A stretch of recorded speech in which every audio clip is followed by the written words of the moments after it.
Hello, everyone. Welcome back to Dropped Frames. Going into the second half Our here. king hath returned. Hello, King. Welcome back. Are you comfortable? Yes, the royal bladder has been expelled. Well, not the bladder, but the contents of the bladder have been expelled, and I am relaxing comfortably in my new chair. Oh, my new chair, by the way. Oh, it is fucking awesome. I got a Herman Miller Aeron. Oh, it got there? Nice. Dude, Congrats. dude.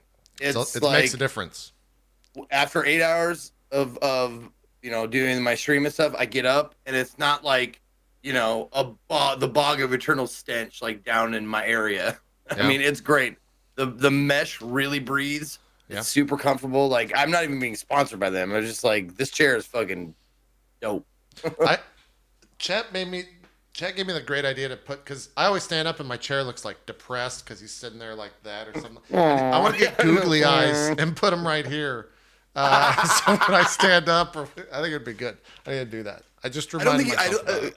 I think instead of googly eyes, get eyes. Yeah. But get eyes that are looking off screen, so everybody's like, "What's that chair looking at?" Oh, that's a good idea. That's a good idea. I might have to do that. That'd be good. And be like really wide, just like Yeah, it's not a bad like idea. something's coming. I need to do that. Before we jump into some Path of Exile talk, and I forgot that I played Gears of War, so I'll talk about that Oh, as well. that reminds me. I'm gonna pull up my game of Dicey Dungeon here. Well, we're not going to talk about it yet because I want to talk channel Oh, okay. points. It's been a week. How do we feel about channel points? I had some okay experiences with them. I've seen other streamers have better ideas. I had an idea to chat that someone could use 10,000 points and flip the stream horizontally, and people didn't like that when it got flipped. People were actually Oh, very dude. upset when I flipped the Funny screen. you say that. There's a caster named Bruce Lee, and Yeah. he has a system called the Shadow Kick system, and it can like turn stuff around and make his screen black and like all sorts of stuff. He's had that for a while though. That's an interesting idea to use that for channel points. So, did you take it down after the demo? Was it? I used it for, and I think the reason why it was such an intrusive thing is because I was playing Path of Exile, so it's kind of a text-based game somewhat. There's a lot to stuff to see in that game that is important via text, and so people would watch and they were just, what the. Why is this fucking? Is this Russian? Like, what is happening right now? So it didn't go over that well. We never got to the vertical flip because no one wanted to spend 10,000 points on something that would probably last like a minute before people just started crying. But yeah, I'm curious, like how your guys' experience, or if you've seen any other cool channel point rewards that we can all steal, because that's what this whole system's about, is stealing from other broadcasters. So yeah, how's channel points going for you guys? Nil. You're not using it at all? Not using it? And I've seen a bunch of No. broadcasters do that as well. Well, I'm not like obstinate against it. It's just like that shit. Channel points have been around forever, and if I was going to institute them, I would have by now via a third-party bot or something. Like I would have done more research into it because, like, I mean, Swifter's been doing it for years. Co's been doing it for years. Like, there's a lot of people who've been doing like channel points just for viewer time and all that kind of shit. And if I really wanted to do it, I would have done it by now. And this hasn't changed anything. So let me ask you this. If Twitch made it so that people could redeem channel points for a set that they deemed appropriate for the amount of time watched to get a actual sub on your channel, would you turn it on then? Yeah, I would have it solely for that. I would actually like that would be fucking awesome if they were like, even if they set the number of minutes watched or whatever Yeah. to a certain thing, I would turn it on and allow people who have been there forever but maybe don't have the funds to get a free sub and access to the emotes and that kind of stuff. Yeah, I will say I would love that. You brought up access to the emotes. I really like that system, in the sense that a person can get one emote for 24 hours or alter a current email or emotes for 24 hours. I like that system a lot. I've seen a lot of uses out of that. I have seen people get around the idea that you can't give a sub for channel points, but I won't name the broadcaster, but they basically say that for X amount of points, you can beg chat for a gifted sub, and then they just gift the sub. Yeah. Just like a weird way to word that and get around it, but I think legally that works. Well, I like that. That's a. I mean, it'd be fun and funny, like to give them a soapbox. Like, all right, you got your big soapbox. Here you go. Yeah. Do it. Yeah. Well, I mean, they Make don't your let case. they don't follow through with the begging. They just gift them the sub right away. Like there's no Oh, okay. there's no like actual begging in chat. It's just like I think a logistical way to get around it legally. But Oh, okay. yeah, that whole thing's a little weird with the we read through the legal jargon last week on the show. So you can't straight up just give people any monetary rewards for any of these channel point systems, which is obviously a pretty big hurdle for broadcasters because that's primarily what people want to use these channel point systems for: merch, percentage off, subs, gifted subs, that type of stuff. What about you, Ko? You've been obviously using your own token system for a while. How are you enjoying the current one? I've been using my own token system for a while. We have a store for our token system. We actually just have a new app in my channel now that plugs into the tokens. So I'm not exactly in a rush to use the CP system. Yeah. There are a couple things. I'll start with what I like. I really like the sub thing, like you said. I also really like the sub edit feature. Like I've noticed a lot of people will flip an emote. Yep. And then they'll do like, a Coty emote, a word or a person, and then flip the Coty emote. And that's always been cool because years ago, I was really trying to convince Twitch to give us an _B version of every single emote. And what I was trying to get Twitch to do is make it so anytime you do a little emote with _B after it, it just flips it. Mm-hmm. Whatever emote it was, it just flips it. And I thought that would be awesome. So that kind of has made its way into the CP system, which is fine. Like that's totally fine. Grayscale and stuff, super cool. Also, I love the fact that non-subs can participate with sub emotes. Yes. That's great. That's great. I also like the highlight system, specifically because I think that once that's tuned properly, you can make it so somebody who may not be able to financially support your channel can get a message to you in the same conveyor belt that somebody who does would. So I think that that's awesome too, because that gives them, again, a chance to participate. Things I don't like about the system. I am very confused why we're all stuck with these arbitrary amounts for generation. Like 240, 120. Like I kind of understand that they're trying to keep it centered around the 60 per minute kind of thing. But at the same time, like there's a streak system. We can't dictate how many points are given. I can't dictate how many points are given per hour, which makes it very strange for all the reward things. Also, the thing that drives me crazy is that by default, subs get more points. Yeah. I don't have two communities in my channel. I don't have a sub community and a non-sub community. I don't want haves and have-nots. I hate that. And the fact that I can't just turn off that sub thing and let everyone get the same amount of tokens all the time, or CPs, drives me nuts. I don't like that. So, and what's even crazier is apparently I saw a screenshot. I couldn't find it, but I saw a screenshot of somebody that had a drop down and where you could choose how much subs get more than other people. And it's like, it starts on 2x as the lowest and then goes to like 3, 4x or something. So you can like 4x the amount of points that so I don't know, man. That stuff is always kind of driven me crazy. And when you have a system where one half of the population is getting double the amount of points, it kind of invalidates all the cost that you're doing, because it makes everything basically like unfair. Yeah. So yeah, I'm really hoping down the road we get the opportunity to do that. Also, just talking about quick suggestions, would love to be able to decide how much a streak is worth, because for those that don't know, there's a thing called streaks with channel points, where if you watch streams consecutively, you get bonus hundreds of channel points. Oh, so if really? you tune into a streamer every single day, you get a streak bonus that we have no control over how much it is, and then that gets put on top of your CPs. So once the streak bonus it's 750. Oh Jesus. Per day.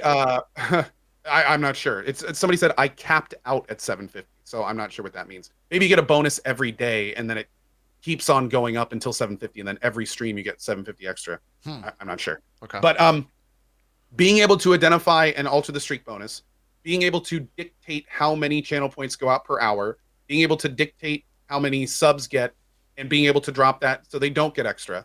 There's like a lot of little things about this system that I feel they need to open up, giving us API access. There's no API access currently to the system, so we have to work with that. And I miss so many messages because it's in the chat and spammed. Yeah. The thing I'm a little bit worried about is when the bit system came out, it had a lot of issues. We actually had someone on from Twitch on the stream to talk about it. That's right. We talked about all these really cool, fun things that were going to come to Bits. And then like less than a month later, that guy was off the project and Bits have barely evolved at all over the last years that it's been out. Yeah. So my biggest concern is that that's what's going to happen to the CP system, where they've developed the CP system. Amazon has spent the money on it. And at this point, any single future dollar worked on the system, since it won't return anything monetarily, they're moved on. Like basically it's like, okay, the CP system's out in the wild. We're done. Next project. And if that's the case, then that's going to be a very unfortunate thing. Yeah. Because it's a cool system, but it is not a finished system. We need so much more control over it. It's on the cusp of being good, I would say. Yeah, it really is. It's on the cusp of being good. Yeah. Absolutely. Because I think the biggest hurdle right now is just like teaching people about it. There's so many people that come in the chat like, what the hell is this? In my channel, it's salt. And everyone's like, what is this salt thing? Like, why am I earning channel points? Can I not earn channel points? Like, please get this away. I need to move this. To turn off the system. Yeah. I have seen so many people that have been like, what are with these pop-ups? Like, I don't care about these. I don't want anything to do with them. Like, there needs to be like a big red X on channel points, like opt me out or something. There's a lot of people that just don't want to deal with them. Yeah. And there's no way to do that right now. And the worst part is, as you gain channel points, that little channel point window pops up over your chat every time you qualify for a reward. Right. So it's like all the people that have the default rewards on, the first time you go into their channels, you get like 4 or 5 pop-ups in a very short amount of time. Like, hey, here's a thing, close it. Hey, here's a thing again, close it. Hey, here's a thing again, close it. It's like,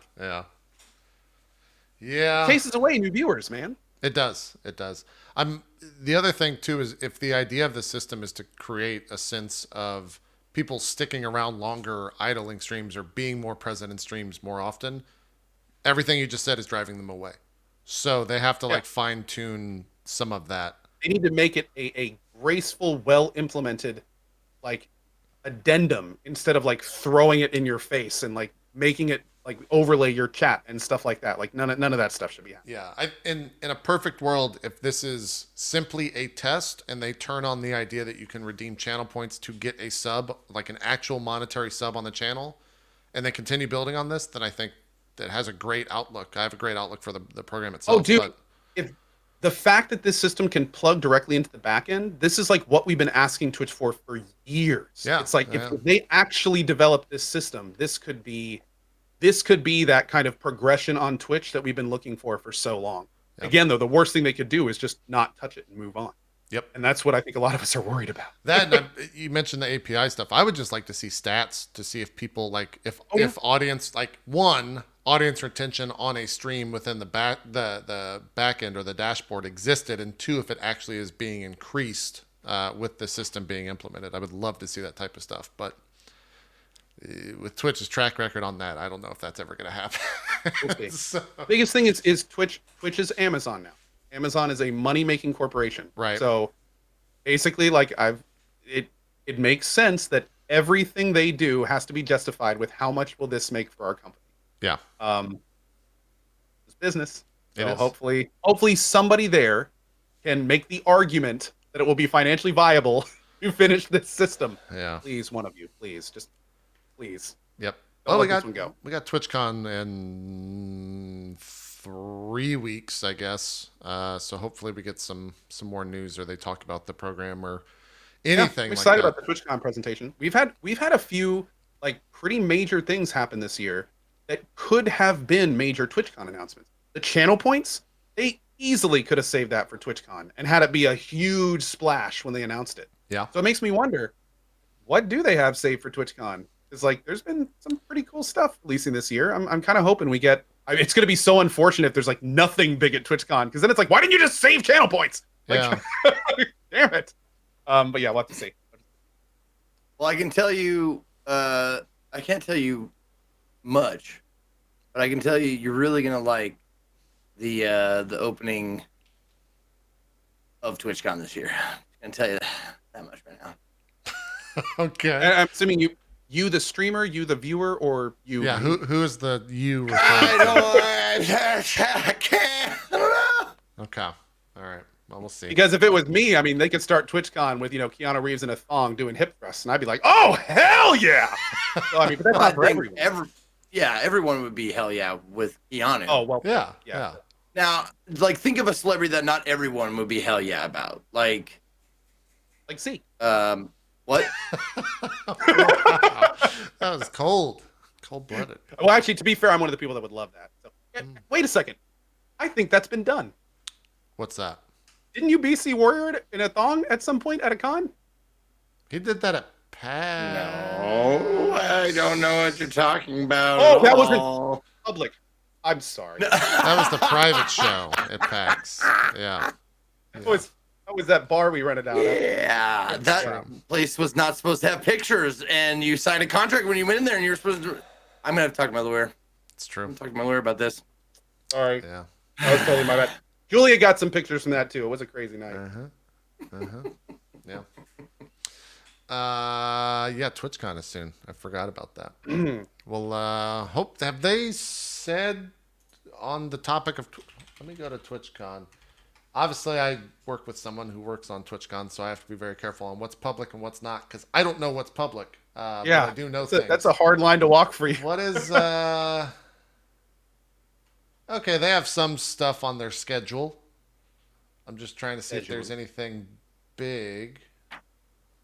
Well, there's a lot of stuff here, so I'm not going to go through this. Yeah, there's stuff on the schedule. I don't know if any of the big stuff has been announced. I know that Blink 182 is at the party with Lil Nas, everyone's favorite. Nice. Okay. I'm gonna be stupid old man Co here for a second. Old Town Road. When I grew up, there was a dude named Nas. Yeah. Oh, and yeah. then a while ago, I hear of this guy named Little Nas X, and I'm like, yeah, are they related? I don't believe so. Isn't Nas kind of like an iconic name? And he's like Little Nas X. Yeah, no, Nas is like a legend of the rap game. Yeah, for sure. Yeah. Nas was like a staple of hip hop when I was growing up. So that's why I heard it. Like I don't listen to a lot of this type of music these days. So when I heard this other guy, I was like, is he like his kid or something? Like Little Nas? So. I think he's part of the Little Gang. I just heard I don't know anything that Forrest about Gump line in my head. That Forrest Gump line where he's like, "We are not of relation." Oh god. Yeah, okay, so he has nothing to do with them. Okay. Yeah. Huh. That's weird. But he's a big deal. Like I see people retweeting him all the time. Yeah, me too. His tweets are fucking funny. Like I've never heard his music, but his tweets are funny. Yeah, like he seems like a good guy. I was just wondering, like it seemed it'd be weird if there was like some rapper come out. He's like, yeah, I'm Lil Shakur. And it's like, yeah, and any relation? Like... Jesus, it's just a smaller hologram, and everyone's like, "What the fuck, man? Come on, what are you doing?" Good lord. So yeah, I don't think there's any like big announcements yet for TwitchCon, but I'll keep an eye on that and we'll discuss it whenever we can. So let's talk Path of Exile for a little bit. We don't like that in chat. 25 cents. 25 cents. Yeah. We should just get new rap. We should all take on rap names and just be rip-offs of famous rappers. That'd be great. That'd be good stuff. Co, how are you feeling about the Path of Exile? Are you done?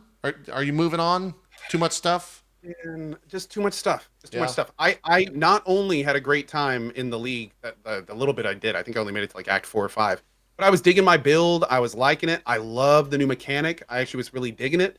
I like how you dive in, it's quick, you're done with it, and then you get a bunch of loot from all over the expansions, and it's like you're right back in. I really like it. Reminded me of like a much faster delve, which is the one thing I kind of like delve, but I didn't kind of like that I had to feel like traveling 3 screens to get to it. Yeah. So I felt like the new tower defense thing was just like little tiny mini delves, and that was awesome. That was great. But yeah, unfortunately, just too many other things. I even tried to play it offline. I played it offline for like 3 or 4 hours trying to catch up, and I don't have that kind of time these days. But I just couldn't make it this league. Yeah, I think that's most of the, I guess you would say, variety streamers that also dabble in the PoE are not dabbling or not playing at all. this league. They're kind of Which is unfortunate because the league is cool. well, numbers are down across. I don't actually have any real data, and they haven't said this themselves, but numbers are without a doubt down in the game right now, and I think a lot of that has to do with not Path of Exile. It has to do with WoW Classic. WoW Classic kind of dominated the viewership. I see so many people that come by the channel and say like, "Yeah, I'm playing Classic instead." Like, It's true. I'll jump in 3.9 or 4.0. But yeah, that's why. So I think that's a lot of people. This year we have Exile Con. Do you know when that is? It's in November or something? November, yeah.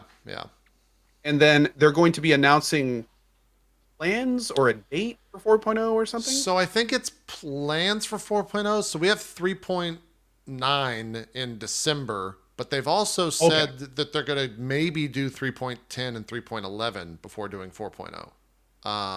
And I don't know if that's because it's not ready or if they want to add a couple more things or what. I'm not sure the Do we know what the big 4.0 headlining features are? Nope, they have not said anything. They're being very tight-lipped about it. I would assume that's going to be at ExileCon. We'll probably get some stuff there. So, yeah, that'll be the I think that'll be like the big renaissance for it because it's been doing well. As every league's been better and better and better. This one died down, I think, because of WoW Classic in terms of viewership. Like even in my own global, a way that I usually judge how many people are online or how many people are playing is someone will post the face breaker, which is a glove that has a large range on the stats that it can roll. It's like a 200% range. And they paste it, and then everyone starts guessing what the range is going to be. On like day 2, someone would post a face breaker, and there would be like, instead of 100 plus, there would be like 10. Yeah. So, it's interesting you say that because I was attributing it to the fact that I didn't get to play a lot of it. But I actually realized later that I had played it less in the past and not had this issue. This was actually the first league that our guild didn't fill up on the first day. Really? And I actually had more average viewers than I normally have for league starts. So, now what we do is whenever a league starts, we basically go through the guild and kick everyone who's been offline for more than a week. So we clear out generally like hundreds and hundreds of spots. And what I've done in the past has just been like, hey, if you want to join the guild, here's our link. Go to your thing and we're good. But this was one of the first, I think, if not the first league, where by the end of the stream, where normally I'm telling people we're full, like I told people at the end, like, yeah, we still have like 10 spots left, 20 spots. If you want to join, like, go ahead and join. And it's been interesting. I've also noticed activity, just chat in general in the game has been a lot slower than normal. Yeah, numbers are definitely smaller on Twitch than they usually are as well. People are just it's prime time right now for games. Like Borderlands 3 comes out Friday. WoW Classic is out. There's a billion different games out. Lots of other stuff to play right now. Yeah. And not only is there lots of other stuff to play, but there's lots of stuff in many different genres to play. So the RPG fans are playing Greedfall. The looter shooters are playing Borderlands 3. The MMOers are playing WoW. Like, the Souls like that surge in 2 months or 2 weeks. So it's like anywhere you look, there's a type of game that's like new and exciting. So and PoE has it's like the same PoE just with one new mechanic.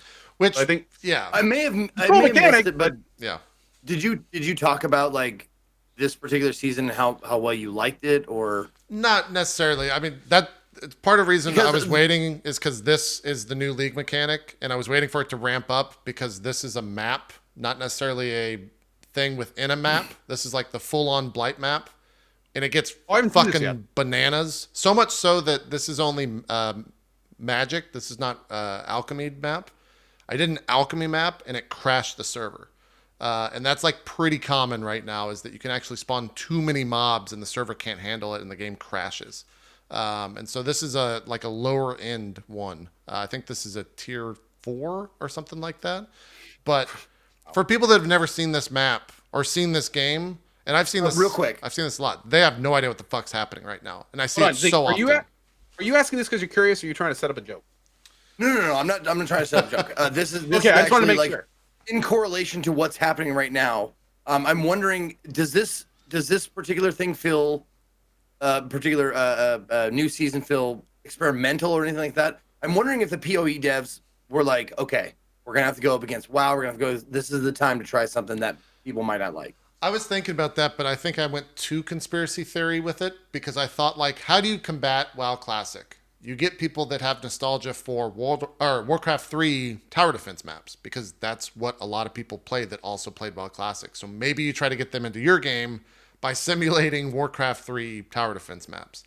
I can maybe see that being a thought process, but Oh my God. yeah, I don't know. JP, What's that? is the next iteration of this 3-on-3 PvP with lanes? No. Yeah, they're gonna make a Dota out of a MOBA out of Jesus Path of Exile. Christ. You just use your own character and it's just like lol in the game. Yeah, that'd be sick. Like, to be honest, I It'd think be sick, but it would be so all over the place in everyone's power level. Like a good build person could just wipe the map if everyone has shitty builds. Like, yeah, it would be like sure, yeah. I do feel like this mechanic is solid and not experimental. Like, this is a fully fleshed out thing. If they can figure out the server stability side of things, it'll go really well. But again, this is like a low tier version of this, and it's a low quantity version of this. So I don't know if I can find the one where I crash, but there's like 10 times the amount of mobs on the screen that what you're seeing Real right quick, now. It's fucking before crazy. you switch this, what's really cool is if you look in the very middle of the screen, that's the whole level he's on. All those red dots are the enemies that are Yeah. coming down the lines, and those gold lines that go out are the paths.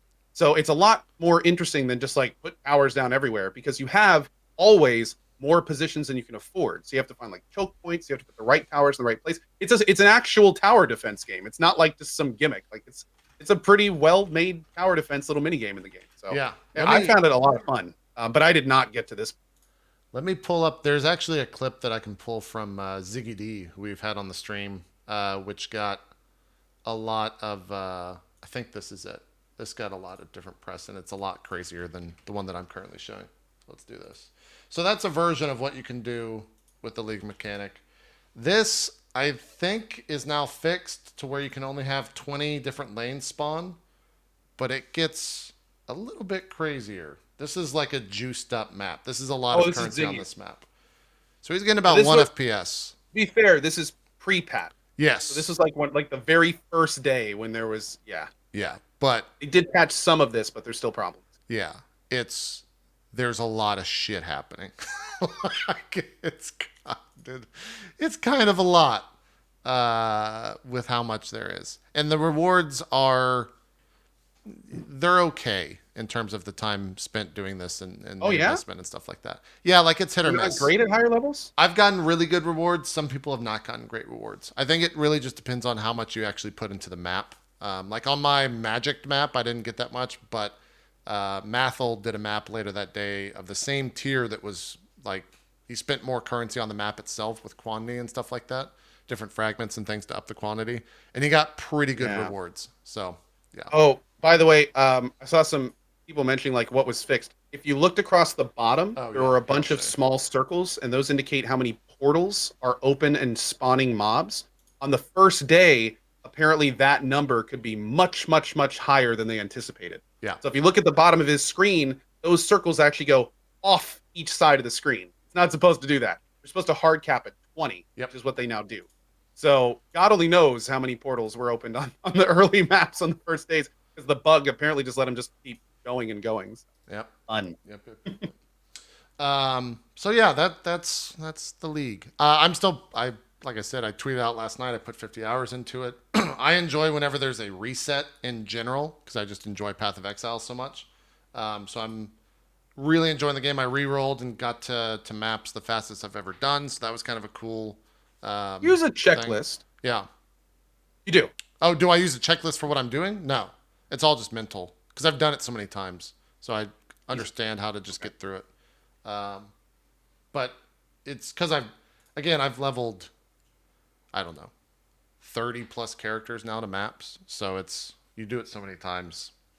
You I'm kinda like, just "Give know. me double digits. There's actually it's not a plugin. There's a thing you can download that it knows and sees. I don't know if this is supported by GGG, but I saw it on the Path of Exile subreddit, so I would assume it is in some capacity. It'll actually show you and look at Like the a map. quest log? Yeah, it knows what map that you're in, and it'll tell you the potential layouts to get through that map and the different things that you should be doing on that particular tile set while you're getting to maps. I should say while you're going through the that's main story. cool. Yeah, so I don't know if that's Oh, that's hacky though. fully. Yeah, I don't know if that's supported or not. But I feel like Path of I just Exile found kind of I use something finally like for that. the first time I got a Path of Exile leveling thing that I'm going to try the next time that I do it, and I'm going to try for my first time ever to see how fast I can get through it. I'll be happy if I can do it in 8 hours. Yeah, So yeah, we'll see how that goes. yeah. But That's yeah, pretty good. that's cool. There has been some controversy throughout the league that happened specifically yesterday. So they released a new microtransaction. I think it's called a salvage box. And a salvage box allowed you to put in all of the duplicate items that you have gotten from MTX boxes into it with a chance to get another MTX out of it. So it's their way of saying, like, hey, we know you have duplicates. We know that's a shitty system. Here's a system where you can use this salvage box, put in your duplicates, and get another item that maybe you don't have. However, it was. It might give you the same item. Yes, and it cost $3 to get one of these boxes. And so, rightfully so, the community was like, this is fucking bad. Like, remove Wait a this. second. Wait a second. Wait a second. I can spend $3 to get a box. I can put 5 of the same item into that box. Yes. And that box might give me one of those items back. Exactly. Exactly. And it ups your chances the more duplicates that you put into the box. It was removed very quickly because of the outrage from the community. They That's took great. it down. Was it refunded though? I don't know. They said that if you spent money on the boxes and they're still in your inventory, I think they still exist. So the community's still pretty upset just in the fact that they released this to begin with. Because, like, kind of what the fuck? It's a little scummy. Meanwhile, just like the Emperor in Star Wars, Tencent is in the shadows in the background, like, yeah. Good job. The test went Yes. successful. They weren't that upset. They're still playing. Good job. Yeah. you're growing stronger. Yeah. So it's kind of, I guess, scary is a word I'll use for them to start that path. Even if they retracted it, I hope it's not a sign of things to come where they're going to continue like to test this type of stuff because clearly it's a fucked up system. And I'm glad they removed it, but it shouldn't have been there in the first place. I would completely understand that system if the box would guarantee give you an item you didn't have or something along those lines. Like spend And it was $3. What's up? And the box didn't cost $3. Like that's Well, my no, biggest that's the issue. thing. That's what I'm saying. Like if to pay $3 to get a guaranteed item you don't have, considering you can buy the cosmetic boxes and get 10 items in a row that you have, or 10 times the cost. Yeah. Like I think that would be honestly, now that I'm thinking about it, that would probably lose them a lot of money. Well, that's the other thing. Yeah, from a business standpoint, it's very hard to like. Yeah. Obviously, they don't know the solution, and there's not an easy solution, or else it would have already been out there. Oh no, Zyme, the box is not reusable. That's the point. It's $3 for a box, and then when you use the box, it disappears. Yeah, and these are all cosmetic items. Let's be very clear about that for people that don't play. 100% cosmetic. This has no bearing on the actual game itself. But yeah, and a lot of people are saying like, oh, you know, they were trying to defend GGG and saying like, oh, you know, this is for the whales. This isn't for just the normal player. But for the whales, it's actually even shittier because whales have hundreds, if not sometimes thousands of duplicates, but they already have all the stuff from the previous leagues. So there's nothing in it for them. It's just a $3 box of nothing. So, yeah. It was a shitty system. I'm glad it was removed. It sucks that it was implemented in the first place. So we'll see what happens with that and more. They continue to do another MTX box. There's new MTX, new portals and stuff coming out like that every single day. That's all there. But they kind of fucked up with that type of stuff. So that's Path of Exile. That's where it's at right now with Blight. That's what's going on. I'm still enjoying it, but it's because it's Path of Exile, not because it's necessarily Blight. The league mechanic's fine. It just needs to be fixed a little bit. So, yeah. Can you, if you don't want to, of course, don't. But can Sure. you speak to the dollars you put in? This league? Any league for in toto. Oh, I'm at like 5,000 to 6,000 right now total. Jesus Christ, dude, bless you, honestly, because Keep you're those paying servers for it, up. so other people don't have to. Yeah, yeah. It was. Aaron is looking at like old books for some reason on Saturday night, and I was like, man, those books are like $2,000 or $3,000. Like, why the fuck do you want to buy these books? And she tweeted at me, was like, "How much have you spent on Path of Exile?" I was like, "You could start a Eh. small library." That was Yeah, my that book. response. Yeah, that $3,000 like really old book or whatever. Yeah. So Yeah. it's yeah. I bought the 2 supporter packs that were $60 each this league, so I've spent 120 this league, which for me is not that much. I usually go a lot harder with that. So Does she do the thing like place in my hand the things you've purchased for PoE? Go ahead. yeah, Place them in my hand. yeah, it's fine. It's fine. Zeke, I'm gonna pull up your past games. I know you obviously did Control. Yep. You played some Dicey Dungeons. What is Dicey Dungeons like? What is that? I'm playing it right now while you guys were talking. I was kind of half paying attention, picking out words that I could bring up. But Sure. Dicey Dungeon has the same kind of gameplay loop and feel that Slay the Spire does. Oh. It's super simple to start. It gets more and more challenging as you go on.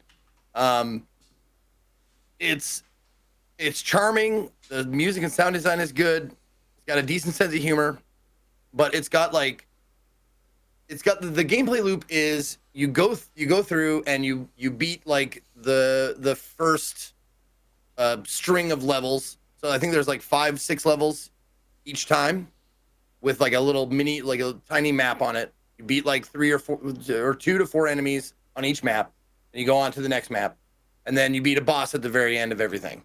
And then you go through it and then it unlocks another character. As far as I know, there are, I want to say like 6 playable characters, 5 of which I've unlocked so far. They all have different abilities, like wildly different abilities, or gameplay styles. Like the first guy is a warrior. He just straight up like he'll do dice damage and this kind of stuff. And then you get like the characters like the robot, who you like press a button and it like rolls a dice for you, and like a meter goes up and it's like it tops out at 13. So if you go over, all of your dice explode and you lose your turn. So you have to like gamble on like, okay, I have 5 left. So if I get a 6, I go over. But if I get a 5, I get the jackpot. If you hit it exactly, like 13 with all your dice, you get the jackpot, and jackpot does another ability and stuff like that. And it's like all of the characters in the game have lots of different like styles of play. There's a witch that has like a spell book. I'll use dice, but I'll use them in very, very different and varied ways, which keeps the game very interesting. This sounds like a game and everybody perfect has for like, you. well, yeah, it's a lot like Slay the Spire. Like when you play Slay the Spire, the 3 characters you play, the decks you build, they all have different kinds of styles, and you can play them in different ways. And I think that they do that very, very well. Games are very quick. It doesn't require a lot of Thought. It doesn't require a lot of mental space. Like you don't have to like think deeply about what you're going to do. And if you lose, it's no big deal. Just start over again, and it's real quick to get back in again. But it's just it's a super fun game that you can sit down, play for 15 minutes, or you can play for like 5 fucking hours. Just lose track of time, basically. Yeah. So did you find there to be like considering each character played so differently, was the game still pretty well balanced around it? Oh yeah. But each character has a challenge rating. So like the warrior, who's just straightforward, has like a 1-star challenge rating, and I think the witch is the last one that I've unlocked, because there's a 6th character or 7th character or whatever that I have not unlocked yet, and I don't know how. It says like unlocked by ? So I don't know how to unlock it yet. And I don't want to know, chat, just in case you're wondering. But the witch has like a 5-star like challenge rating, meaning like it's more difficult to win. It's a more deep strategy. I mean, it's not super deep, but it's a more deep strategy. You have to like think about what you're going to do in the future. Like, okay, I only have this amount of spells for my spell book. You swap them in, swap them out. Like, I like this spell, but it doesn't have a lot of utility and that kind of shit. But the thing is, if you can think about it, or you can just brute force it and start over again until like trial and error. I mean, until you like figure out, okay, this spell is really good. This spell is not as good as it seems like it is. Blah blah blah blah. But it's all rolling dice the whole game. and it's just really easy, super fun. I can see it being like a mobile game very soon. I don't know if it is yet, but like it would be a fucking It great looks mobile like game. it. Yeah. Yeah. Yeah. Touch controls would work very well with this for sure. How much is this Oh yeah, and on I found out I could turn into a bear. Like if I fought a what? certain enemy, this was just out of the blue. Like this was like a little thing. Like oh shit, that opened up doors. Like oh, is there more of this kind of stuff? Because I fought like an alchemist or something, and I turned into a bear, and I was a bear for the rest of the entire game. I thought I was gonna just be a bear for the fight, but no, I was just a bear for the entire game. I had bear attacks and all that kind of shit. And I was like, oh wow, So it's kind of a I secret wonder how much character. of that shit. Yeah, Exactly. I wonder how much of that shit is in there. that's cool. Yeah. What is this Now run? you were saying how much? Yeah, yeah. I'm curious what they're charging. I'm gonna guess 15, no higher than 25. I'd say 20. Yeah. 14.99. Okay, I think that's a good Nice. price. Yeah. Yep. From what I'm seeing, I don't know how much like replayability would you say is in here? Infinite? Just like Tons. yeah. Okay. I mean, it's like Slay the Spire in that it gets more and more and more challenging as you go on, and the RNG becomes a little bit more brutal. You need like in order to win certain runs of like Dicey Dungeon and or Slay the Spire, you have to have some RNG on your side Yeah. to win, which is fine, which I do not mind at all. I don't mind if I have a bad run because I got bad equipment pickups as I went along. But I mean, it's it's colorful, got a good sense of humor, great sound design, soundtrack. By Terry Kavanagh, who also did what did Terry Kavanagh also do? Oh, Super Hexagon and VVVVV, or V the letter V 6 times. Is that are you Chip? Are you talking about Chipsel? Chipsol, sorry, excuse me. That's the tunes, right? Yeah. Yeah. Why do I know Terry Kavanagh? Must be the tune. Terry Kavanagh did something else. Hold on. I honestly just went to the Steam page and I just read off shit because I'm a moron. I don't look at words. Sorry, I apologize.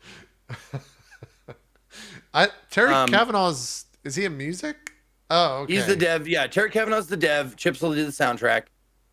And I think that's what they're showing me is the soundtracks that Chipsol has done rather than the shit that Terry has done, maybe.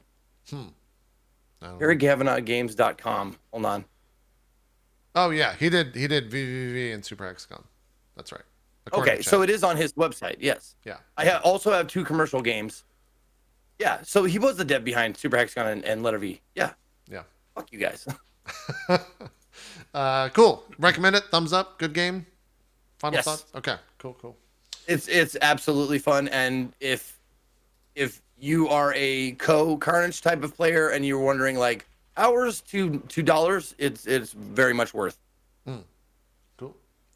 Let me pull up some non-spoiler footage of Gears, and we can talk about Gears of War.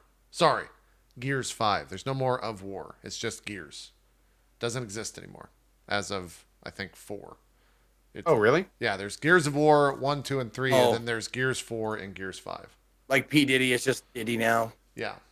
Well, and it's also because in the most recent game, they kind of like come out and say like, "Hey, war's bad. We probably shouldn't have done all those wars that we we did." Like the story kind of focuses a little around that. Like war's fucked up. This is kind of the result of what war looks like, which is interesting. In terms of what this game actually is, if you've ever seen Gears before, it's still the same thing. There's some open world aspects to the game. The game is broken down into 4 different chapters.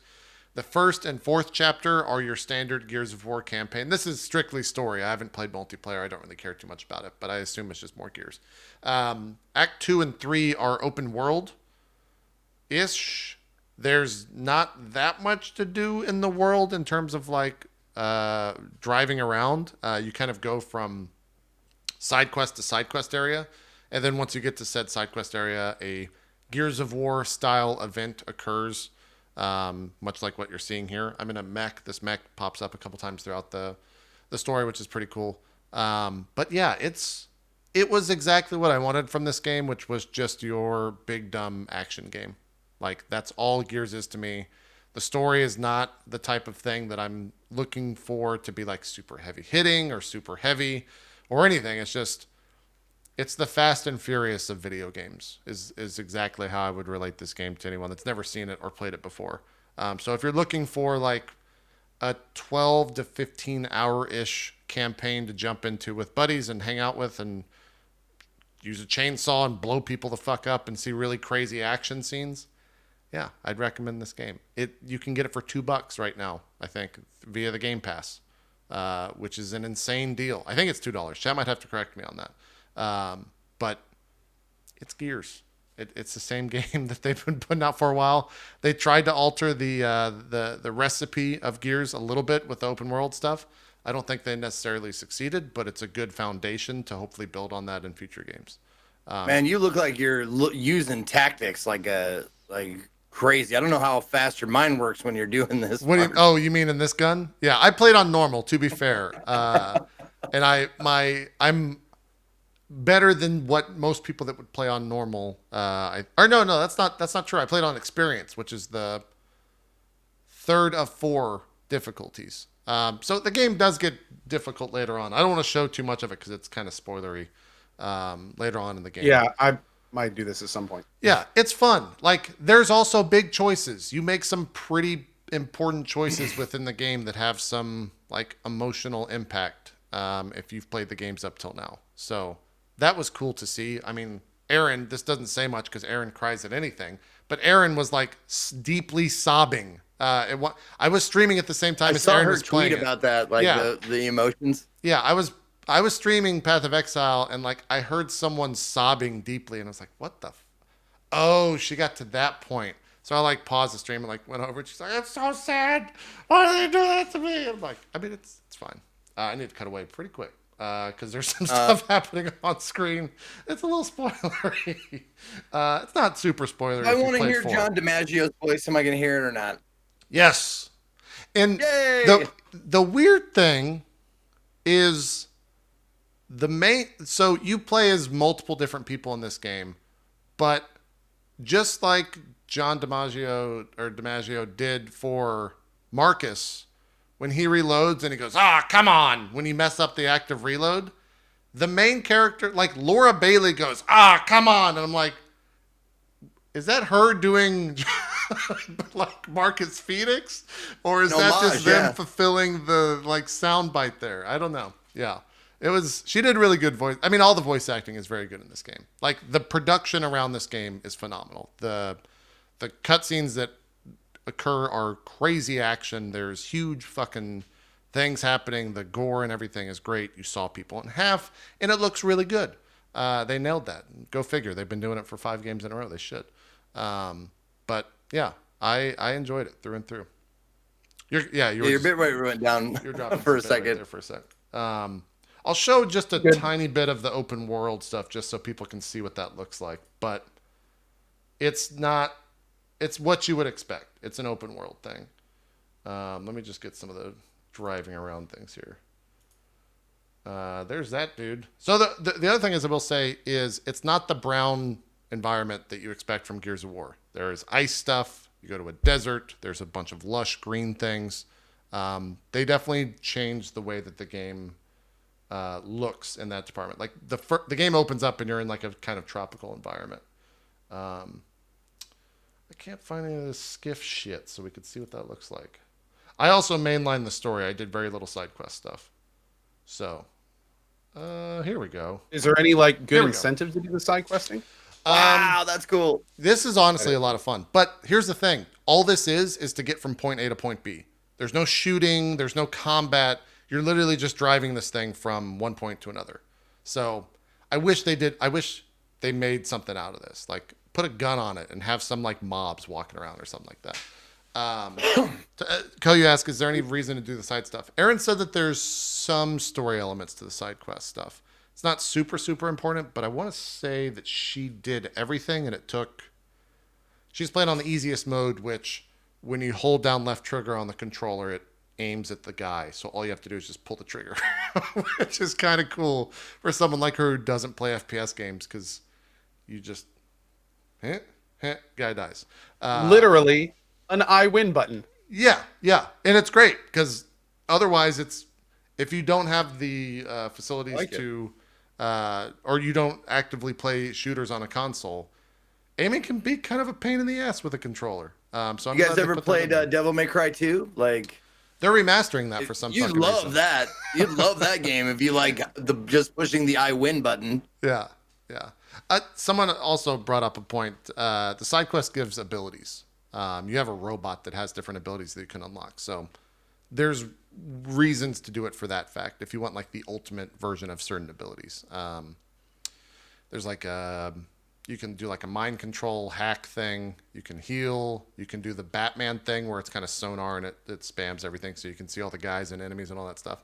That stuff is unlocked through it. But yeah, it's Gears. I mean, what you're seeing right now is pretty much what you've seen from Gears. So I don't really know what else to say. I didn't play the multiplayer because Gears multiplayer in general is another whole nother world of hardcore that I'm just not about. I'll let Gold Glove handle all of that and break controllers in the process from rage. That's not what I'm into, so I can't really speak on that. But story-wise, I enjoyed it. It was, like I said, 12 to 15 hours of game, and you can get it on Game Pass for like very cheap. And you can get actually every Gears game with Game Pass. So if you're wanting to do like everything, I want to say it's $2 or it was on sale for like every Gears game out there. And they're all generally pretty good. One's been remastered, 2 and 3 are I think console only, and 4 is on PC. The other thing I will say, this game runs very well and it's gorgeous. Graphics are very, very good on this, and I never dropped below like 110 FPS at max everything. Wow, which is very impressive. Like the Pretty game for that. Yeah, I do want to show one thing if I can get to it, because it is like the best looking part of the game. This scene right here is fucking like Mad Max style shit, gorgeous looking. And you could see right there the FPS is like 115 steady. Dropped to 87 for a second, but then went right back up. Like, Yo, is that lightning hitting the ground and then like burning yes. all that? It's Oh, creating that's like making glass it's trees. creating glass trees that you That can then is smash into. cool. There's also a bug that might happen. I don't know if it's gonna happen in this clip. I hit one of those tornadoes, and it like spun my skiff up, but the physics didn't catch, and so I just kept going up and up, and then I just floated for about 40 seconds until my character eventually hit like a no-fly zone and just like, you're dead. So You it's got pretty good. raptured. Yeah, pretty much. It was pretty nutty. But I can only imagine if, like, I played this on a 27-inch 1440p like LCD monitor. If I was playing this in like 4K on an OLED, I can only imagine what this looks like. It's got to be drop dead gorgeous. There's me dying to the tornado, by the way, and getting frustrated with it. So that's Gears. I enjoyed it. I love watching without the sound. You just like have you die. Yeah. Well, anytime that I died, I was laughing, so I was enjoying it. It wasn't like frustratingly difficult. If you've ever seen me go through something that I'm not enjoying and dying, it's a much different response, without a doubt. There's a lot more cursing, a lot more straight faced. Yes, it is. Yeah. It is a much different. Yeah, without a doubt. So I enjoyed it. Gears 5 was a good thing. I look forward to Gears 6, where hopefully they flesh out the open world stuff a little bit more. Is that everything that you've been playing? Did I miss anything? I played a game called Shortest Trip to Earth. Oh yeah, I did not watch a single bit of that. What is that game? As I try to pull up Shortest some Trip stuff. to Earth is basically a more I don't want to. It's a more fleshed out, maybe in some ways, version of FTL. It is a little bit more up to date. It is a little bit more graphically there. You do more things. Like for instance, unlike in FTL where you have like a ship that you need to manage, in Shortest Trip to Earth, you have a ship that has a bunch of module slots, and then you have to like build your ship, and you have to. The combat's a little bit different. You can see all the resources in the top left there. A lot more going on with that kind of thing. It's very similar to FTL, but at the same time completely different than it in a lot of ways. So it was very fun for me as an FTL fan to play it. But I had a really good time with it. I wish I had more time. I would have given more hours to it. I played it for pretty much a full morning stream and definitely left kind of like wanting more, for sure. But yeah, it's a very cool indie FTL. Like, I don't want to call it an FTL clone because it actually does in some ways a lot more than FTL. Oh, okay. It's kind of like an FTL 2 almost. Huh. But it was really cool and I really enjoyed it. It was really fun. Yeah, it looks. If you would have told me this is FTL 2, I'd have said, "Oh, okay, that's cool." I didn't What's know they also made a really second cool one. is an FTL, you get the galaxy map. Yeah. And with the galaxy map, you just go from sector to sector, and each sector is like an event. Well, this game zooms it in a level. So when you fly to a sector, you then get a galaxy, or you get like a map for that sector, and you right click to actually right here. You right click to fly around the sector inside, and your scan range can like find hidden objects and find little events. You can land on planets and meet new primitive species, and you get attacked this way, or you have to avoid warp creatures, and there's like all sorts of little things that can go on inside of each sector, which is pretty fun. So that there was I don't think I ever got the same event twice in the 4 hours I played. There was a ton of different stuff that was going on the whole time. So yeah, it also uses a fate system. So like as you complete events in a playthrough, you get these things called fate points, and then whenever you start a game, you have to spend all the fate points from your previous playthrough. They disappear, and they can be things like upgrading your starting ship, adding crew, getting new resources, starting with certain modules, like all sorts of stuff. So like as you do well and learn the game, you get more and more resources to do better in your future runs, which is really fun. Okay. So it's a cool game, dude. It's really deep. It's if you're an FTL fan, again, it's like a no-brainer. It's definitely something you should check out. And yeah, good time. Do you remember what this runs? In terms of how sorry, what was this cost? I don't know offhand. My computer is unfortunately restarting from a graphic driver update, so I can't get the price right now. But I want to say it's 20 or less. Here, I'll look. I think, but I need to double check. It's called Shortest Trip to Earth. Those wondering. It is $25. 25. There you go. Yeah. And again, if you're an FTL fan, it's like a no-brainer in terms of cost. I'd say just check out any streamer playing it, and you'll know within minutes if it's the kind of thing you want to do. Here's some combat, by the way. So you have like your 4 weapons across the bottom. Each weapon has like based on the weapon, it has a radius where it hits. So like weapons that are inaccurate are not good against small ships because your radius of where the shot might land may be significantly larger than the ship. Tons of different weapon types. There's shields. There's weapons that bypass shields. There's nukes that you can fire at other ships. Boarding parties. All sorts of stuff. Okay, cool. Shortest Trip to Earth. Grab it on Steam. $25. You also played this other game that you were in my chat. Talk to me about. Let's. I haven't seen this at all. Breath Edge, which you pitched to me as Subnautica in space. God damn it! I don't want to watch it because I'm so excited about this game. This game, I played the first chapter of it, and I was I was like, oh my god, I can't wait for this to come out. And it's one of those games where I'm like, I have to wait. I want it. Wait, isn't it? Thing. Zeke. The first chapter of Breath Edge took me 1.5 hours. Yeah. The second and third chapters took me 13. Good, but god damn it, I can't just leave it like that because they're planning on 5 chapters, right? Yes. Oh, so it's not fully out. Also, if it was Subnautica, so if it's chapter based, it's more narratively driven. It's interesting because the way that it works, we'll show and I'm going to slightly spoil the first chapter only because I know Zeke has done it. So full disclosure. Okay. Yeah. So the way that the first chapter works is you're starting in a small area that has one long corridor that's difficult to travel through to the objective. And the point of the first chapter is to basically learn the game, explore the small area around your station, and then once you've gotten a bearing on what you're doing, at that point you spider webbing like oxygen needs and cooling needs and stuff, you make it to the objective. For a slow player, that process will take 3 hours. You've already done it like I did, and I was pretty thorough. It took me about an hour and a half, an hour and 45 minutes. When you get to the second chapter, and again, I'm going to be very brief about this because I don't want to spoil Zeke. You get to the second chapter, the whole thing opens up.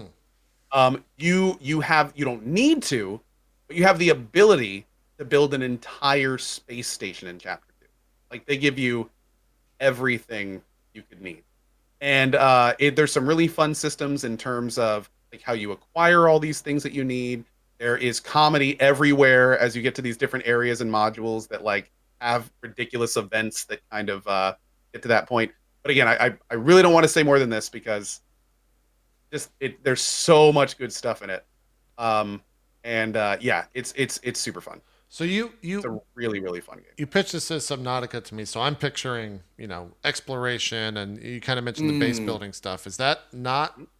Is that true? And later in the game, maybe not chapter Chapter one. 2 is a small Subnautica in space. Okay. There is turns me right off.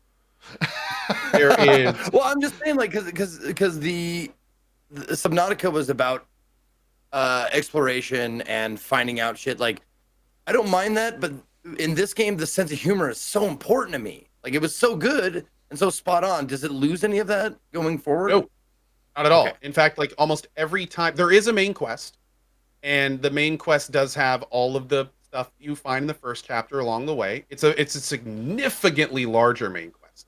We're talking like cutscenes and stuff. So it is a much bigger experience. You can, like the devs said many times in my chat, not build a base and just zip around and survive. And they actually give you lots of tools to do that if you want to. So Zeke, if you don't want that Subnautica experience, then you can just go to point A to point B, and you can kind of follow along with the guy in your spacesuit as he talks, and you can play it like a storyline if you want to. Or you can be like me. And what I did was the first time I got to the place, I was like, man, I want to set up a base. And I found the objectives, and I was like, oh, here's a good central area between all of them.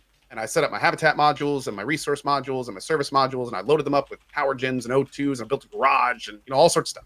And at that point, I like spent probably 3 or 4 hours just working on my base. I'd set up a bunch of suitcases and containers, split up my inventory, would write down what I need more of, go out just to get resources to bring back to the base so I'd have them.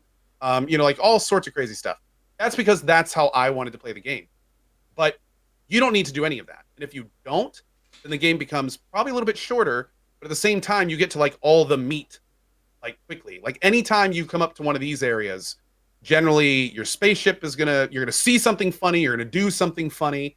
Your little spacesuit's gonna give you a lot of funny quips, and that is all over the place in chapter 2, like all over the place. So that is you are gonna probably hear a little something every time you get close to something. But just the sheer size of it is probably 4 to 5 times as big as the first area, and a lot more options in terms of how you tackle it. Man, what I really like this. Before I say this, I really like the way this game looks, but it's like riding this weird edge of cartooniness, but also realism. I don't know how to describe what this game looks like, but it's really cool looking. In terms of like the models and everything. It's really great. Yeah, the space simulation and the stuff you see is generally relatively realistic, but then the characters and stuff are more cartoony and more jokey. So anything that like it's kind of funny because the environment, like you said, it's very cool. All the wreckage looks very realistic. Metal is shiny and things of that nature. But a lot of the characters are kind of designed to look entertaining, and I feel that way. Like I think it's supposed to be. It kind of keeps it rooted in the humor atmosphere with the way the characters look. Kind of similar to We Happy Few, where like if you were to walk around We Happy Few, the area looked relatively normal, but then you see the people and they're just like art, they're caricatures essentially, which is kind of how they are in this game. Interesting. Okay. What is let me edge see how much this costs. Currently $14 right now on Steam at half off, or sorry, 30% off. It's usually $20. So, and here's the thing, at $15, I would recommend this game exactly the state it's in. So I would recommend this game for $15 for just the time I've spent in the game. That's cool. Not even including the fact that chapters 4 and 5 are coming probably in a year or more. Oh, okay. Barry's in chat saying it's a 5-man team, a Russian 5-man team. Yep, it's a Russian 5-man development team. And considering how few bugs are in the game and how well it ran and how everything just worked relatively well, I was very impressed with that team. Nice. Red Ruins Softworks is his name. Yeah. Red Rune Softworks? Red Ruins. Oh, Runes. Okay, cool. Yeah, one of the devs hung out in chat in a lot of the playthrough, and he was being both helpful and very trolly, and Good, and as you would expect. yeah, he was entertaining me as much as the games at sometimes, which is not normal. A lot of times devs will come in and they're kind of like a little cautious and PR mode and stuff like that. This dude from Breath Edge, he was just playing with us at times. Cool. It was pretty funny. Like at one point he's like, "Oh, he's not gonna like this part coming up." And my guy would just go around the corner and like immediately die, and he's like, "Gotcha!" It's like all sorts of funny stuff. It was good. He's a good dude. And if you buy it, you don't have to buy it episodically, right? Because I'm No. trying to see if Totally free. You buy it for $15 and you get the 2-hour first episode, the significantly larger second and third episodes, and then the 4 and 5 will be free when they come out. In again, I want to warn people. I don't know what the devs have said, but it took us like I think a year or longer between 1 and 2. So I would assume a similar on the other side too. All right. Cool. Well, we're just almost out of time. Apparently that Monster Hunter World DLC is pretty good.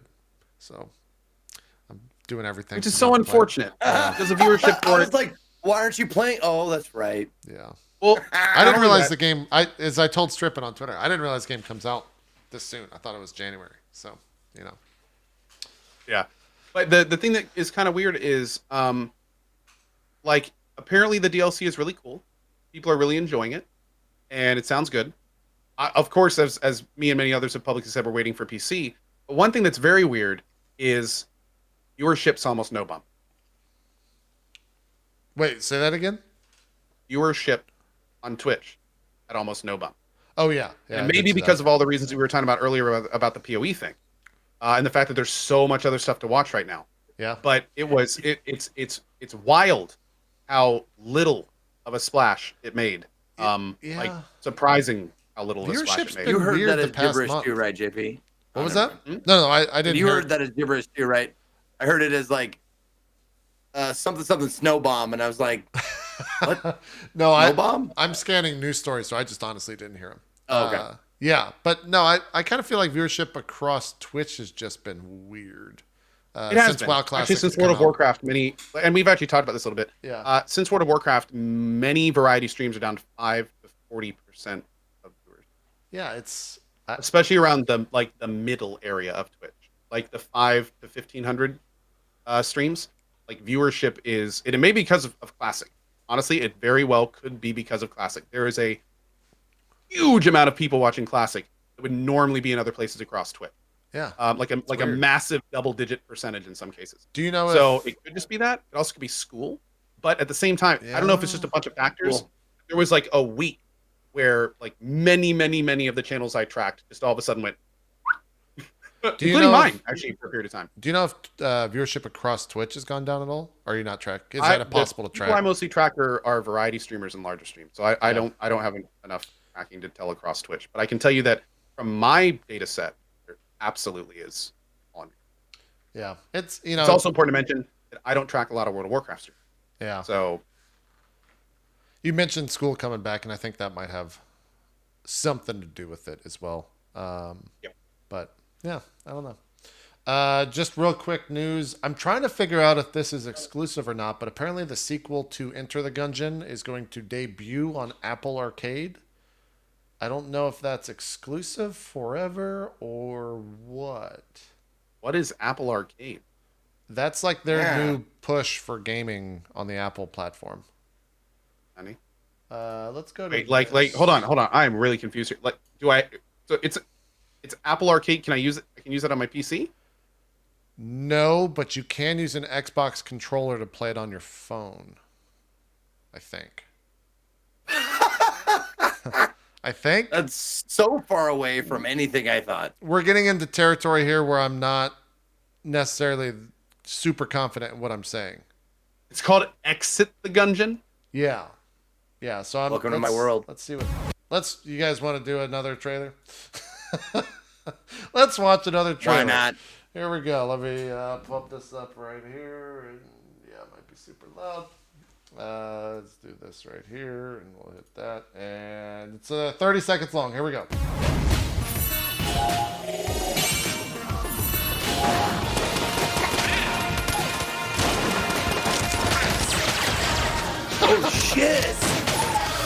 armor.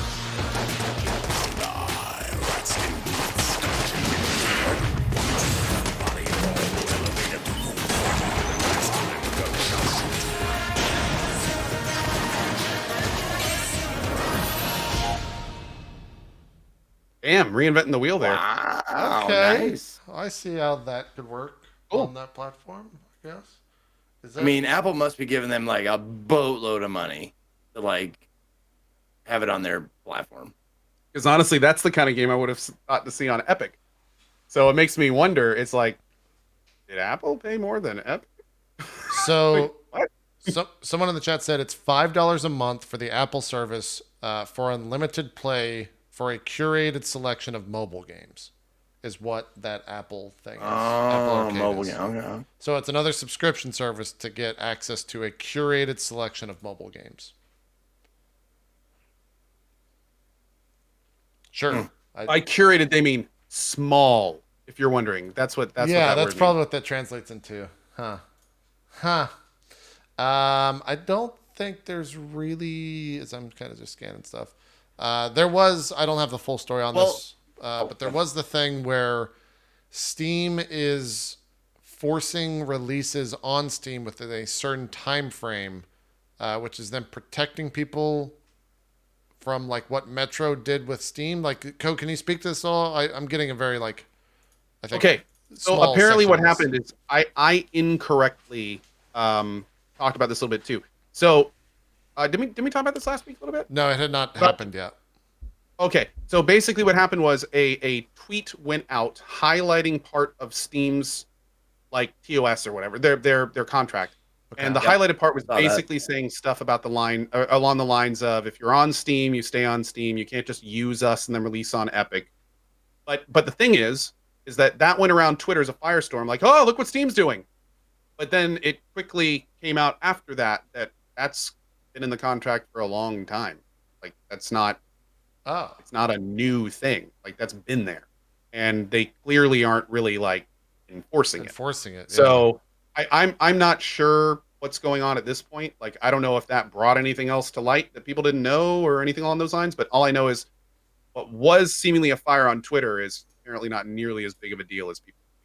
And please, if that's wrong, let me know, because I'm getting told. I've over the last week I've been told like 3 different things. I've tried to research it myself, but even people I trust on this stuff have told me different things. So I'm like, I don't even know where we are anymore. Yeah. The worst. This highlights. It's so bad sometimes to get news from social media because it makes it almost impossible to find out where it came from, and you can't trace it. So I've actually talked about this on stream a little bit. Like I'm starting to become more and more hesitant about talking about things that I only see on social media. Dude, it's like not necessarily the best news source, but I don't pull news from social media. I always just go to our games. Like they have a pretty biased opinion about I'm there all the stuff. time. But yeah, our games is where I get most of my stuff from. not gaming. Games. Yes, our games, not slash that's- gaming is entirely different It's a thing. completely different thing. Yeah. We're talking about Reddit, by the way. For anyone Yes, that this doesn't is catch on Reddit. it. Yeah. Games, GAMES on Reddit is one of the better news sites, and it's only because it's not really a news site; it's just an aggregator, and you can click on the link and go to the place the news is reported. So it's like, okay, there we go. There's the source. Yep. That's kind of nice. Yep. But that being said, lol Reddit. It's true.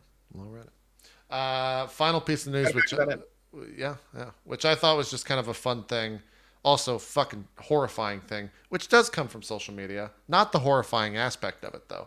Apparently, someone hacked PT and found out whenever you hear the voices within PT, it's because the person's behind you the entire time, and that's a little fucking terrifying. Oh my god, this was so cool. I saw this is, tweet thread and just got lost in it for like 10 minutes. This is so cool. So this guy's name is Lance, and he's actually a pretty cool dude. I didn't know about this guy. What he does is a Patreon and everything for this. His life is hacking into games and finding fun Easter eggs and things like this. That's what he does. That's what his Patreon's for. So what he found out is he basically hacked PT, and he found a way to pause the player camera but allow the player to keep moving. So what you're seeing is when he pauses the camera and he keeps moving his character down the hall, that is behind him at all times. And if you turn, it immediately turns with your character. So it's always directly behind you, making weird noises. Whenever it talks, it's coming from behind you. Like it's just always there, even though you never see it. Freaky as hell, man. I still remember Oh my God. to date when that launched, and everyone was like, "Oh, you got to check out this new PT thing," and no one knew what it was. And I booted it up and I started playing, and I was like, "Huh, this seems kind of like a scary game."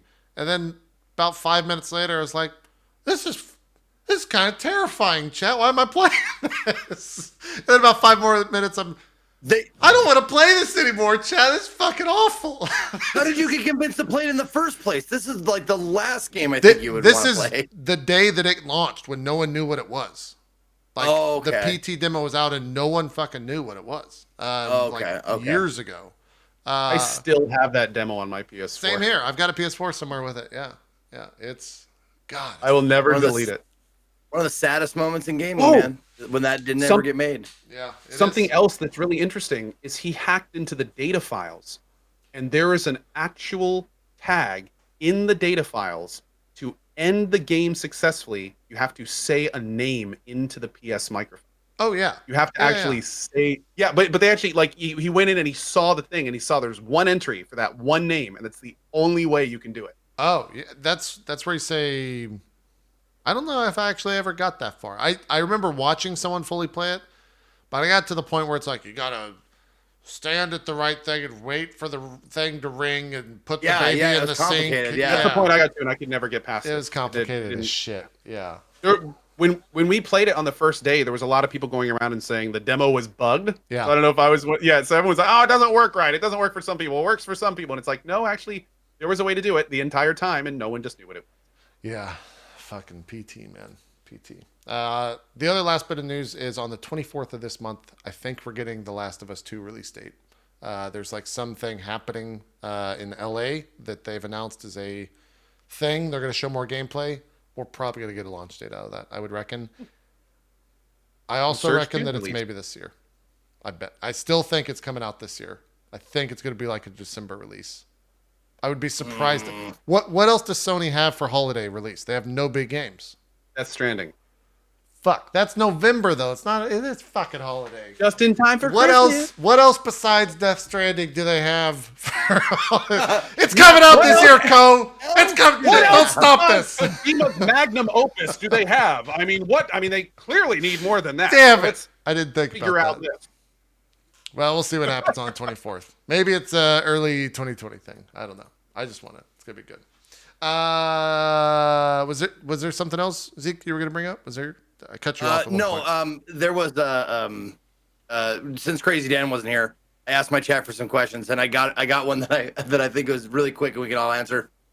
If we were the human centipede, where in the line would we be as drop frames? This is such a your chat question. I can actually tell you, I would be at the front. Okay. I know this is crazy. I have a hard time ingesting feces. Oh. Okay. So okay. I would probably. So would I be in the middle and then JP would be in the back, or? I'd probably be in the back because I'd be driving the thing. You know what I'm saying? Yep. There you go. So. Final stop on the train. I got you. That was good. Yeah. All right. Jay Caboose. It's I like true. it. Yeah. Do this. It's true. Yeah. Great question. Yeah. It's like Crazy Dan's in chat. Yeah. He just. Oh. Didn't answer. Did you just want to ask that question? I think. No, he didn't answer. He didn't put any questions in He today. didn't put any questions in today. That's fine. I tried to autofill him and I couldn't find him. Yeah. There was none. Yeah. Or at least the bot wasn't working. Maybe we'll get it next week if so, because I didn't see one. I didn't see it. Yeah. Well, anyways, we're running over, so let's do some shout outs and call it a drop frame. Zeke, you want to start us off? You betcha. What's up, everybody? My name is Ezekiel III. Thank you to Cohen JP for being the best co-host the guy could ask for every week here on Drop Frames. You can find me at or / Ezekiel_III, Twitch, Twitter, and YouTube. Big, it's an announcement. I don't know how big it is, but I've been waiting all day to tell you guys that you're about to say bye-bye to the beard. Oh. The beard is going out tomorrow during my broadcast, starting at, I'll be starting at my normal time, but if you want to see, and you get a vote, you can vote on the beard style you want me to have, because I'm doing a sponsored broadcast for the last 2 hours of my stream. So I'll be starting at noon Pacific, but the beard stream and voting process doesn't begin until 6 p.m. Pacific time. Oh, So wow, it'll be okay. from 6 to 8 p.m. If you want to come in, vote for the beard style, and I will be shaving it on the air with the help of my friend Wendy, or Caramels as she's known. She's going to be doing the shaving because I am very bad at it, and I want to make sure to do a good job of it. But yes, it will be sponsored by Braun, and I think the 3 styles you can pick from are, hold on one second here. The 3 styles are, Fu Manchu. there it is. Glue the hair back on. Yeah, Fu Manchu, glue the hair back on. No, the 3 beard styles are the horseshoe, the circle, so mustache, goatee, and beard, or the mutton chop. Mutton chop will win. There it is. That's the one. Mutton chop will That's win. it. Maybe. We'll see. Yeah. But yeah, so that's what's going to happen there. That's tomorrow, 6 p.m. to 8 p.m. If you want to say bye-bye to the beard, Cool. that's the time to do it. I almost shaved my beard on Sunday. Yeah, Sunday. I just got tired of it for about 5 seconds, and I was just, nope, not going to do it. And then I just like trimmed a little bit. I'm on grow out mode later this year. Yeah. 'Cause I still have the charity reward weekend to do, and I have to shave hair down to almost nothing, all the beard off. So Okay. I gotta get started. All right. Gotta get ready. No problems. Co, do some shout outs for us. Absolutely. Hi, everybody. Thank you all for being here. As always, big thank you to JP and Zeke. Awesome fun this week. My name is Co. Hi. Nice to meet you if I haven't. I'm going to be playing Borderlands 3 at 8 a.m. EDT tomorrow morning. Going to be going all day with it, probably Thursday and Friday. So if you'd like to check that game out, you know where to be. Greedfall will be making a triumphant return to the channel, probably after that with some split streams. Then we have AI Somnum Files that we'll be looking at probably next week at some point. And then Surge 2 right after that. And then Code Vein. We have so much stuff coming up. So I hope if you're not, you follow me over at twitch.tv/Carnage. As always, thank you for watching, and see you next week.